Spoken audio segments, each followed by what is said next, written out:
আমাদের আওয়ামী লীগের হাজার হাজার নেতা কর্মীকে হত্যা করা হয়েছে, পুলিশ বাহিনীকে হত্যা করা হয়েছে, সংখ্যালঘুদের হত্যা করা হয়েছে, তাদের বাড়িঘর লুটপাট, মসজিদ, দরবার, দরগা শরীফ, মন্দির, গির্জা, প্যাগোডা ধ্বংস করা হয়েছে।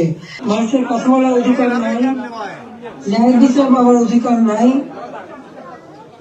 মৌলিক অধিকার থেকে মানুষ বঞ্চিত। এটাই হচ্ছে সবচেয়ে দুঃখের। দরগা শরীফ, মন্দির, গির্জা, প্যাগোডা ধ্বংস করা হয়েছে।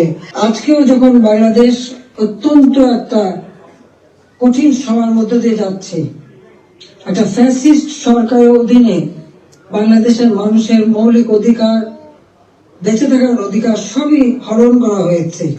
সারা বাংলাদেশ জ্বলছে, প্রতিটি প্রতিষ্ঠান আগুন দিয়ে পোড়ানো। সেই অবস্থায়ও প্রবাসীরা আজকে নির্যাতিত নিপীড়িত মানুষের পাশে আছেন। একজন সাধু চিন্ময় কৃষ্ণ দাস, তাকে গ্রেপ্তার করা হলো, কিন্তু তার পক্ষে আইনজীবী দাঁড়াতে পারবে না।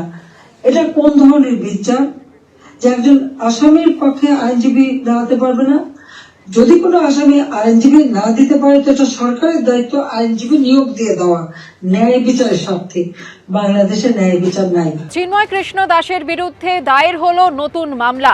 ধৃত সন্ন্যাসী সহ 164 জনের বিরুদ্ধে নতুন করে চট্টগ্রাম আদালতে মামলা দায়ের করলেন এক ব্যবসায়ী। চিন্ময় কৃষ্ণ দাসের অনুগামীদের বিরুদ্ধে মারধর এবং গাড়ি ভাঙচুরের অভিযোগ তুলেছেন তিনি।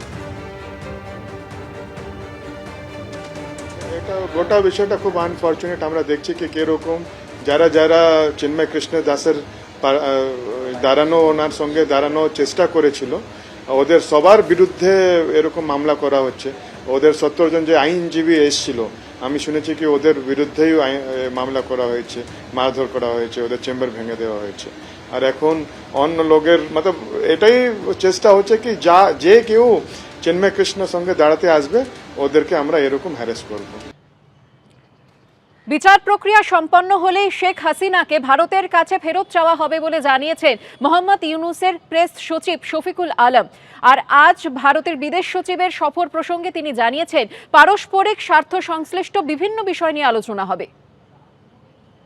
আমরা শেখ হাসিনাকে দেশে ফিরিয়ে এনে আইনের সম্মুখীন করতে চাই।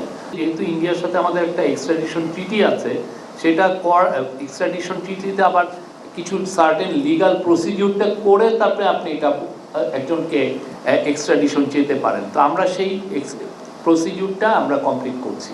সেটা কমপ্লিট করার পরে আমরা ফর্মালি অ্যাপ্রোচ করব ইন্ডিয়াকে তাকে এক্সট্রাডিশন করার জন্য। ইন্ডিয়ার সাথে আমাদের যেই মিউচুয়াল ইন্টারেস্টে যে বিষয় আছে প্রত্যেকটা জিনিসই আলাপ হবে। এখানে প্রত্যেকটা জিনিসই আমাদের কাছে ইম্পর্টেন্ট।